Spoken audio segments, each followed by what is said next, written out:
Hello guys, कैसे हैं आप लोग। ये हमारा दूसरा वीडियो है एम्बेडेड सिस्टम की सीरीज़ का। और इसमें हम लोग जानेंगे कि 8051 माइक्रो कंट्रोलर में हम लोग कोडिंग करते कैसे हैं। अब ये पहला कोड होने वाला है हमारा टाइमर को इंटरफेस करने का, बट इसमें इंटरफेस करना नहीं होता क्योंकि इसमें 2 टाइमर्स बिल्ट इन आते हैं जिनको हम लोग 4 अलग अलग तरीक़ों से यूज़ कर सकते हैं। बट ये सिंपल सबसे पहला प्रोग्राम है, तो इसको हम लोग जानेंगे पहले कि प्रोग्रामिंग की कैसे जाती है। उसके बाद हम लोग आगे धीरे धीरे जैसे ये सीरीज़ बढ़ेगी हम लोग टाइमर्स के बारे में और 8051 के बारे में अच्छे से जानेंगे। अब जैसा कि पहले वीडियो में हम लोगों ने बात की थी कि इस एम्बेडेड सिस्टम को सीखने का सबसे अच्छा तरीका है कि बेसिक्स से चालू करें, और ज़्यादातर बुक्स में भी रेफरेंस 8051 का ही होता है। तो हम लोग पहला कोड अपना 8051 से चालू कर रहे हैं, और ये कोड किया गया है KL माइक्रोविजन में, जिसको आप फ्री में डाउनलोड कर सकते हैं नेट से। तो बिना किसी टाइम वेस्ट किए हम लोग चालू करते हैं कि टाइमर की प्रोग्रामिंग 8051 में कैसे होती है। तो सीधे कोड की तरफ बढ़ते हैं हम लोग। सबसे पहली लाइन आपके स्क्रीन पे होगी हैश इंक्लूड reg51.h। अब ये क्या है? ये है 8051 की रजिस्टर्स डेफिनीशन, और ये .h एक तरह की हेडर फाइल होती है जो कि हम लोग शुरू में ही डिक्लेयर करते हैं। उसके बाद हमारा आता है डिले फंक्शन।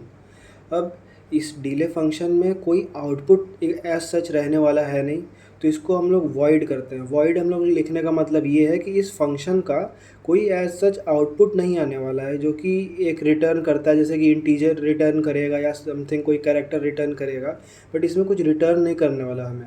तो इसे हम लोग चालू करते हैं वॉइड के साथ। उसके बाद हम लोग डिले ms करके जो हमारा ये फंक्शन है इसे स्टार्ट तो कर दिए, इनिशिएट तो कर दिए हैं, बट अभी हम लोग उसे डिफ़ाइन नहीं किए हैं, वो हम लोग करेंगे बाद में।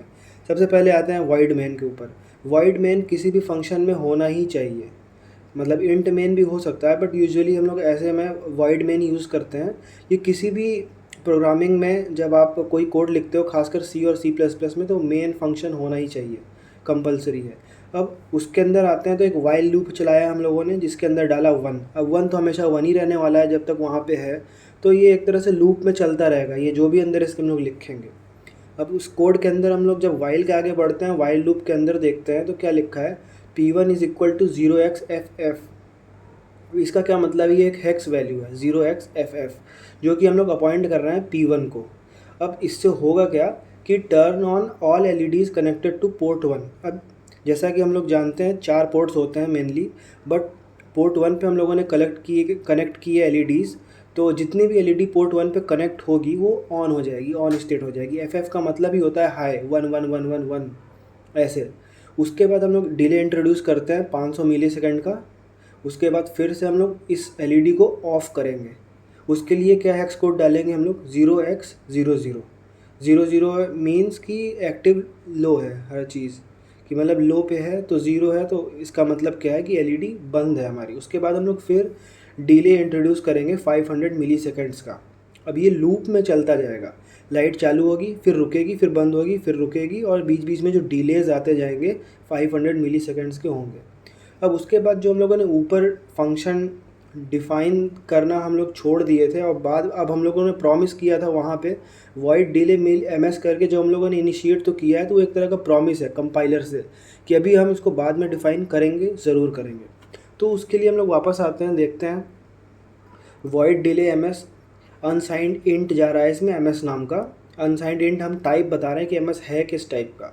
उसके अंदर लूप में 2 और अनसाइंड इंट आते हैं, एक i आएगा, और कभी कभी इसकी जगह क्या करते हैं कि i और j सीधे ले लेते हैं ताकि कन्फ्यूजन कम हो, बट इसमें हम लोगों ने i लिया है। तो अब फॉर लूप चालू करते हैं, 0 से लेके वो ms की वैल्यू जो भी होगी आप दोगे काउंट करने के लिए टाइमर को, वहाँ तक काउंट करेगा, उस लूप में इटरेट करता रहेगा जब तक कि उस वैल्यू से एक कम नहीं हो जाता। उसके अंदर हम लोग देखेंगे टी मोड। अब टी मोड क्या है? ये मोड ऑफ ऑपरेशन है। जैसा कि 4 मोड्स होते हैं टाइमर में, जो कि हम लोग डिस्कस किए थे और आने वाली वीडियोज़ में भी करेंगे। तो मोड 1 जो है 16 बिट मोड होता है 8051 में। तो यहाँ पे हम लोग वो डिफ़ाइन कर रहे हैं कि मोड कौन सा है, 0x01। अब इसी की जगह अगर सेकेंड मोड होता तो 0x02 होता, और उसके अलावा थर्ड मोड भी होता है। तो यहाँ पे खैर सबसे सही हमें पड़ता है 16 बिट मोड। क्यों? क्योंकि इसमें हम लोग काउंट ज़्यादा कर सकते हैं कंपेयर टू अदर मोड्स। उसके बाद हम लोग आते हैं TH0 का मतलब क्या है, हायर बिट, और TL0 का मतलब है लोअर बिट। अब हायर बिट सेट कर दिए हम लोग, एज्यूमिंग कि 12 मेगाहर्ट्ज़ क्लॉक है, और एज्यूम क्या उतनी ही होती है और यही लिया जाता है ज़्यादातर एग्जांपल्स में। उसके बाद हम लोग लो बिट सेट कर दिए। अब ये कैसे सेट हुआ, इसके लिए हम लोग अगले वीडियो में जानेंगे, जब इस पे हम लोग डिस्कस करेंगे कि ये निकालते कैसे हैं, टाइमर्स के बारे में जब जानेंगे और ज़्यादा।